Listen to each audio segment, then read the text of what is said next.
Hello and welcome back to the podcast. Today, we're going to talk about something that almost everyone experiences at some point: overthinking. You know that feeling when your mind keeps replaying the same situation again and again, like a movie you can't turn off? You think about what you said, what you should have said, what might happen tomorrow, or what could go wrong in the future. If this sounds familiar, you're definitely not alone.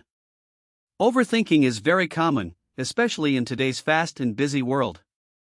We have so many choices, so many messages coming from social media, work, school, and people around us. Our brains are constantly processing information. Sometimes, instead of helping us, our thoughts start to work against us. We get stuck in our heads, and it becomes difficult to relax or make decisions. Let's start by understanding what overthinking really is. Overthinking means thinking too much about a problem, a situation, or even something that has not happened yet. It often includes worrying about the future or replaying the past. Instead of solving a problem, overthinking usually makes us feel more stressed, more confused, and more tired. There are two main types of overthinking. The first one is rumination. Rumination is when you keep thinking about past events. For example, you might remember a conversation and think, "Why did I say that? That was so stupid. They must think I'm strange." You replay the same moment again and again, even though you cannot change what already happened. The second type is worrying. Worrying is when you think too much about the future. You imagine all the possible problems that could happen. For example, you might think, "What if I fail this exam? What if I don't get the job? What if people don't like me?" Your brain creates many negative scenarios, even if there is no real evidence that they will happen. But why do we overthink? One reason is that our brains are designed to protect us.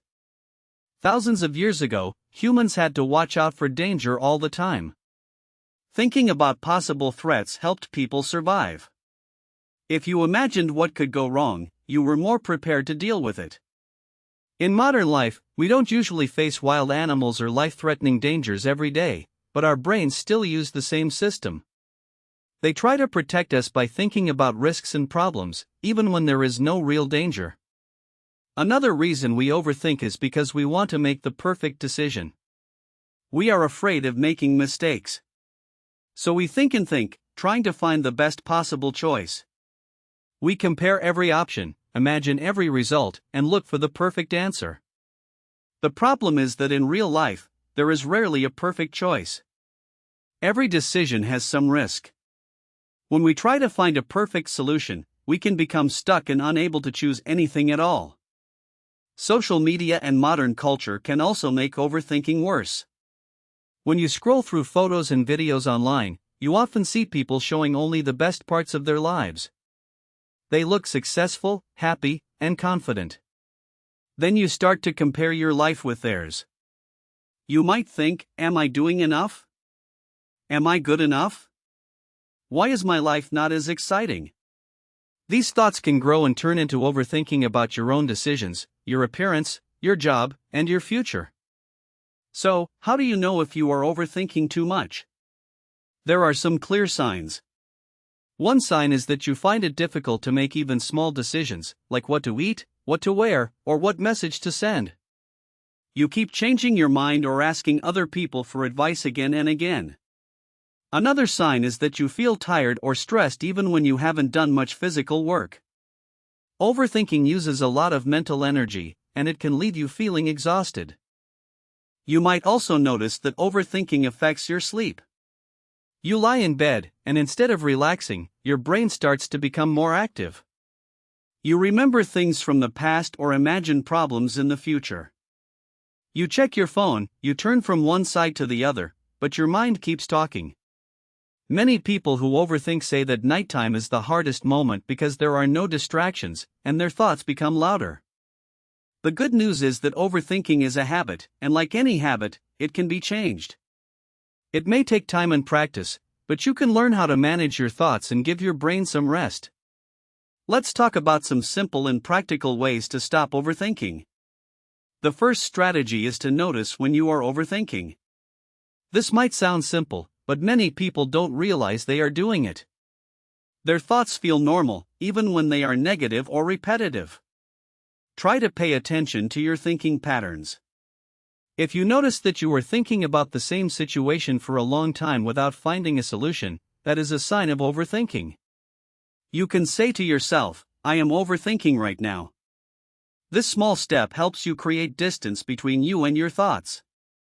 The second strategy is to set a time limit for thinking about a problem. It is natural and sometimes useful to think about a problem, but it should not take all your day. You can tell yourself, "I will think about this for 10 or 15 minutes, and then I will move on." During this time, you can write down your thoughts or possible solutions.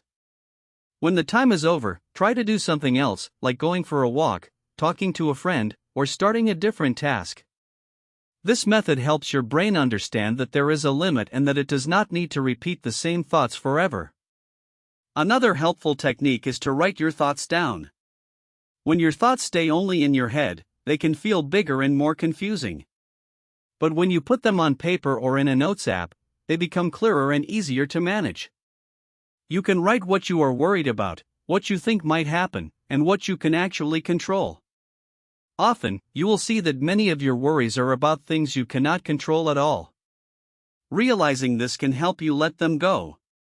Let's talk about something very important: not every thought is true. Our brains create thoughts all the time, but that does not mean they are always correct or helpful. For example, if you make a small mistake at work and your brain says, "Everyone thinks I am bad at my job," this is only a thought, not a fact. A useful habit is to question your thoughts.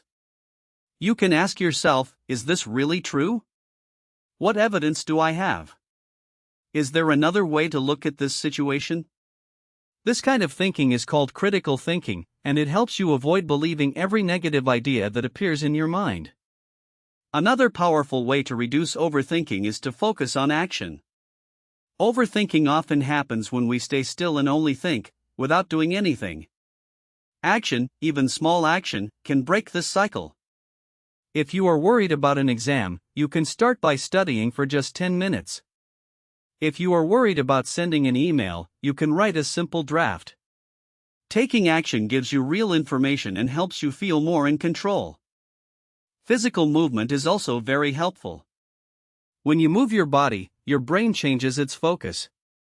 Activities like walking, running, dancing, or even cleaning your room can reduce stress and calm your thoughts. You don't need to do a hard workout. Even a short walk outside can help your mind slow down and give you a new perspective. Let's also talk about mindfulness, which is becoming very popular, but is actually a very simple idea. Mindfulness means paying attention to the present moment. Instead of thinking about the past or the future, you focus on what is happening right now. You can practice mindfulness by focusing on your breathing, the sounds around you, or the feeling of your feet on the ground when you walk. When your mind starts to go back to worries or past events, you gently bring your attention back to the present. This is not about stopping thoughts completely, but about not getting lost in them. Another reason people overthink is because they are afraid of uncertainty. We like to know what will happen next. We want guarantees. But life is full of uncertainty, and we cannot control everything. Learning to accept uncertainty is an important step in reducing overthinking. This does not mean you stop planning or caring about the future. It means you understand that some things are outside your control, and that is a normal part of life. It can also be helpful to talk to someone you trust. When your thoughts stay inside your head, they can grow and become more dramatic. But when you explain them to a friend, a family member, or even a therapist, they often sound less scary. Other people can also give you a different point of view and remind you that your worries might not be as big as they feel. Let's imagine a simple example. You send a message to a friend, and they don't reply for several hours. An overthinking mind might start to create many stories. Maybe they are angry with me. Maybe I said something wrong. Maybe they don't want to be my friend anymore. But there are many other possible reasons. Maybe they are busy, maybe their phone battery is dead, or maybe they just forgot to reply. Overthinking usually focuses on the worst possible explanation, even when there are many neutral or positive explanations. To stop this, you can practice thinking of at least 3 different reasons for a situation, not only the negative one. This trains your brain to be more balanced and realistic. It is also important to be kind to yourself. Many people who overthink are very hard on themselves. They expect themselves to be perfect and criticize every small mistake. But making mistakes is a normal part of learning and growing. Instead of saying, "I am so stupid for doing that," you can try to say, "I made a mistake, but I can learn from it." This kind of self-talk may feel strange at first, but it can slowly change how you feel about yourself and reduce the need to overanalyze everything. Sometimes, overthinking is connected to deeper issues like anxiety or low self-confidence. If you feel that your thoughts are always negative or that they stop you from living your life normally, it might be helpful to talk to a mental health professional. Asking for help is not a sign of weakness. It is a smart and brave step to take care of your mind, just like you would take care of your body if you were sick. Let's quickly review the main ideas from today's episode. Overthinking means thinking too much about the past or the future in a way that does not help you. It often comes from a desire to stay safe, to make perfect decisions, or to control uncertainty. However, instead of protecting us, overthinking usually increases stress, confusion, and tiredness. To stop overthinking, you can start by noticing your thoughts and naming the habit. You can set time limits for thinking, write your worries down, and question whether your thoughts are really true. Taking action, moving your body, and practicing mindfulness can all help bring your attention back to the present moment. Talking to other people and being kinder to yourself are also very powerful tools. Remember that changing your thinking habits takes time. You cannot stop overthinking in one day, just like you cannot learn a new language in one day. But with small daily practice, your brain can learn new patterns. You can train yourself to think in a calmer, clearer, and more balanced way. Before we finish, I want to leave you with one simple idea: you are not your thoughts. Thoughts come and go, like clouds in the sky. Some are light and positive, some are dark and heavy, but they are always changing. You can observe them without believing all of them or letting them control your actions. The next time you catch yourself overthinking, try to pause and take a deep breath. Ask yourself, is this thought helping me right now? If the answer is no, gently bring your attention back to what you are doing in that moment. With practice, this small habit can make a big difference in your daily life. Thank you so much for listening today. If this episode made you think about your own habits, that's a good start. Awareness is the first step to change. Take care of your mind, be patient with yourself, and I'll see you in the next episode.